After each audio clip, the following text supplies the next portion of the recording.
Joining me now from Edinburgh is the writer and commentator David Torrance, and here in the studio is Colin Fox from the Scottish Socialist Party. David Torrance, if I can ask you first, do you think that most people in the SNP really want there to be a monarchy in an independent Scotland, or is this political pragmatism that tells us that they will keep the Queen in an independent country? No, I think it's safe to say that at the very least, a sizable minority, if not a bare majority, of the SNP rank and file would much rather have a republic. So there is an element of pragmatism in this, and that, of course, the Yes campaign, the Scottish Government, the SNP have to pitch much more broadly for support in the independence referendum. But I say only an element of pragmatism because actually the SNP leadership, if not the party, has been remarkably consistent on this point. When the party was founded 80 years ago, it was monarchist. It envisaged an independent Scotland within the British Empire. They restated that principle even after the Queen's comments, which we saw there from 1977. And to this day, Alex Salmond is an ardent monarchist. So they've been constant on that. Perhaps the membership's been constant. Just because they've been constantly pragmatic doesn't mean that they believe it. That just means that maybe for 80 years they've thought it would be too dangerous to say an independent Scotland would be a republic because it would stand in the way of their objectives. I think it goes a bit deeper than that, actually. But it's true to say that there are a range of views in the SNP, and what the leadership think doesn't always reflect what the party grassroots think.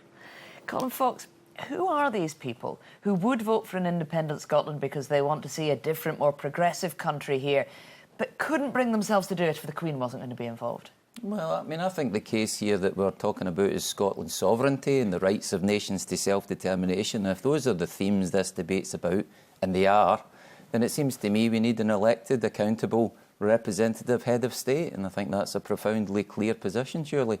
Why do you think you haven't taken the SNP with you on that position? Well, the SNP must ask for themselves. The Scottish Socialist Party has been in favour of a modern democratic republic now for the last 17 years, and we think that it's the clear democratic choice. We have to have a head of state that we elect in this day and age. They have to be accountable in this day and age, and they have to be representative of the people they purport to serve. Do you think that's what we would end up with if we had an independent Scotland? Is that one step towards becoming an independent republic, do you think? I think independence is a step towards a republic. I think that's the values that are, you know, in Scotland's heart. That's what the Enlightenment told us: reason, rational debate, where the people are sovereign.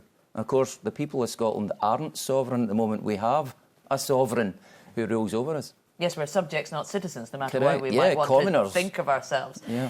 David Torrance, do you think if there were an independent country, the SNP would start to change their mind about this, or do you think they really genuinely believe that we would be better off with the Queen as our sovereign?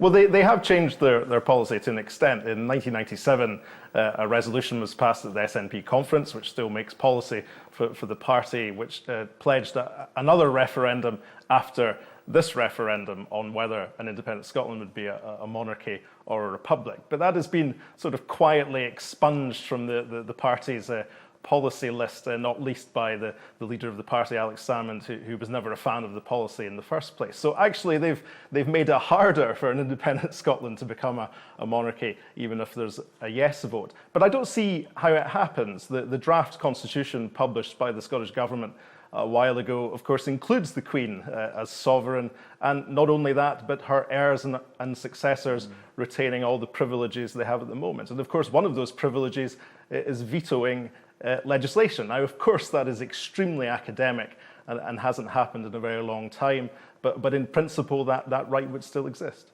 I mean, David Torrance is right. She doesn't actually interfere in the government of the UK, and nor presumably would she in an independent Scotland. Does it really matter? There are such big issues at stake here. Is who the head of state is really an important one? I think it does matter, and you're right, there are such important issues here at stake. One of them is the hereditary privileges. One is the divine right of queens. There's no place in a modern constitution for these values. They're anathema. They belong to the feudal Middle Ages. And I think what we have here, David's put his finger on something important. All MPs, all MSPs must swear an oath of allegiance to the Queen, her heirs and successors, or they don't get to take their seats in a modern Scotland. That's surely something we can't tolerate. Surely our loyalty is to the people. Our oath should be swore to the people who elected us. Colin Fox, David Torrance, thanks very much.